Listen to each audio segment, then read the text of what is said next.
Salut tout le monde, aujourd'hui on se retrouve pour un tutoriel de soirée, d'abord parce que ça faisait très longtemps que je ne vous en avais pas filmé, et surtout parce que j'avais très envie d'utiliser un fard en particulier que vous allez voir juste après.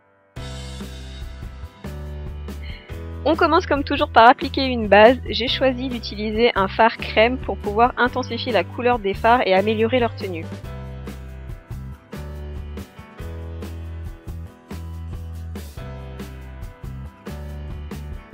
Je vais marquer le creux de ma paupière avec un pinceau estompeur et un fard marron moyen mat. Là je me sers de la palette Naked 1 d'Urban Decay, mais vous pouvez évidemment choisir le fard de votre choix. Et ça va nous servir de couleur de transition et ça va aussi faciliter l'estompage.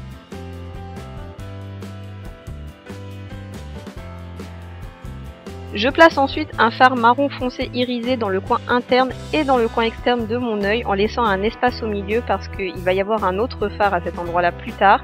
Et j'utilise pour ce faire un petit pinceau parce que ça me permet de faire un travail vraiment plus précis, surtout au niveau du coin interne.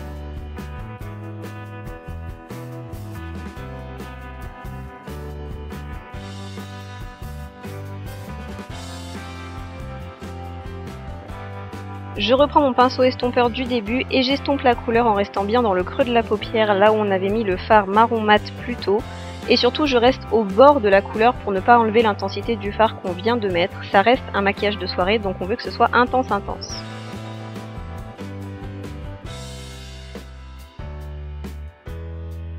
Et toujours avec la même couleur, je viens tracer mon ras de cils inférieur. Place à la touche lumière en coin interne et pour ça j'utilise un fard bien doré que je viens placer avec un petit pinceau vraiment dans le coin extrême de mon œil pour pouvoir éclaircir et réveiller le regard.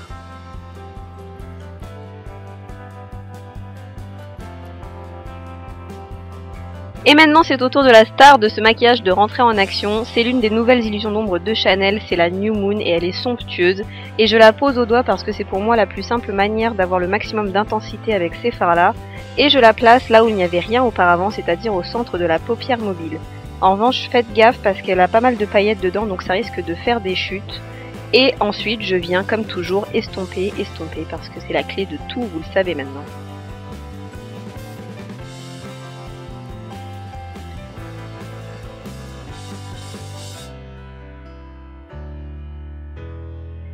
Pour un effet encore plus dramatique, je viens maintenant tracer mon trait de liner avec une jolie virgule au bout pour me faire un bel œil de chat.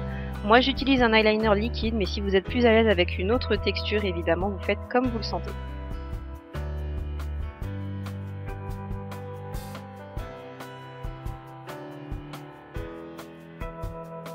Parce que les paillettes, le liner, etc. c'est encore trop sobre, j'ai décidé de rajouter des faux cils, mais ce ne sont que des demi-faux cils, ça va. Et attention, magie du cinéma. Waouh! Si c'est pas des gros moyens ça, hein. Je termine enfin avec les yeux en plaçant ma touche lumière sous le sourcil et pour ça j'utilise un fard beige légèrement irisé.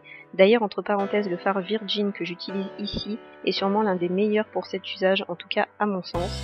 Et je mets également un crayon beige dans la muqueuse pour agrandir le regard. Avant de commencer à travailler mon teint, et c'est pour ça que je fais toujours les yeux avant de faire le teint, j'utilise un coton et une eau micellaire pour enlever toute trace de chute de fard. Et ensuite, je prends mon fond de teint que je vais appliquer avec un pinceau cette fois-ci. C'est mon terracotta Joli Teint toujours. Vous savez que c'est mon chouchou, je vous en ai parlé 1000 fois durant cet été. Et surtout les filles, n'oubliez pas d'appliquer votre fond de teint au niveau de la racine des cheveux, au niveau des oreilles et sur la mâchoire pour ne pas faire de vilaines démarcations.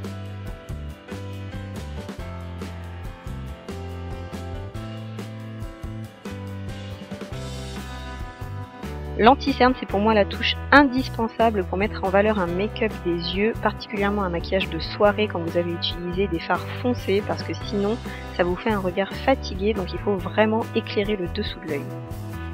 J'essaye de bien fondre mon anti-cerne avec mon fond de teint en le descendant et surtout j'insiste dans le coin interne parce que c'est là que le cerne est normalement le plus coloré et pour moi c'est une magnifique couleur bleu violacé absolument somptueuse, donc vraiment j'insiste à cet endroit. Je vais maintenant poudrer ma zone T et mon anti-cerne avec une poudre jaune. Pourquoi jaune? Parce que avec ma carnation, c'est-à-dire légèrement mat, ça va me permettre de fixer mon maquillage, de ne pas briller au long de la soirée, mais de quand même garder un côté très lumineux. Quelque chose que j'adore faire quand je vais en soirée, c'est faire un léger contouring, c'est-à-dire sculpter mon visage. Et pour ça, j'utilise une poudre marron avec des sous-tons gris. Surtout pas des sous-tons orangés parce qu'avec ma carnation, ça fait vraiment pas naturel. Et je viens placer cette poudre sous l'ossature de ma joue.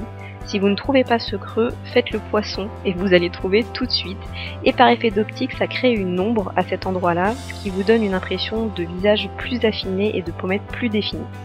Oui, en gros, c'est de la triche, mais en même temps, c'est à ça que ça sert, non, le maquillage?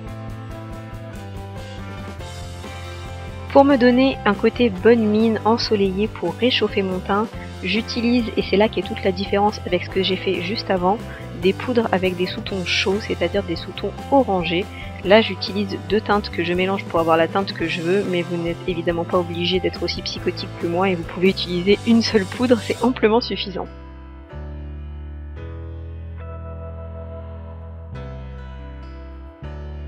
Comme blush, j'ai choisi une couleur pêche claire complètement mate que je viens appliquer sur mes pommettes avec un pinceau biseauté. Et comme highlighter, oui parce que ça brillait pas assez, j'opte pour une couleur beige légèrement rosée que j'applique sur le haut de mes pommettes et également sur l'arête du nez. Et oui, pas d'highlighter, pas de soirée, vous devez briller mesdemoiselles.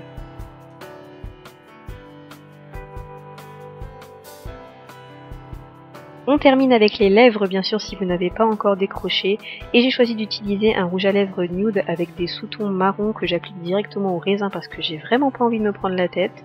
Et pour ajouter un petit peu de brillance, je vais rajouter une petite touche de gloss dont je n'ai pas la référence, j'en suis désolée, il n'existe plus, mais de toute façon c'est un tuto, vous pouvez le réinterpréter à l'infini, donc utilisez le gloss qui vous plaît, c'est le plus important.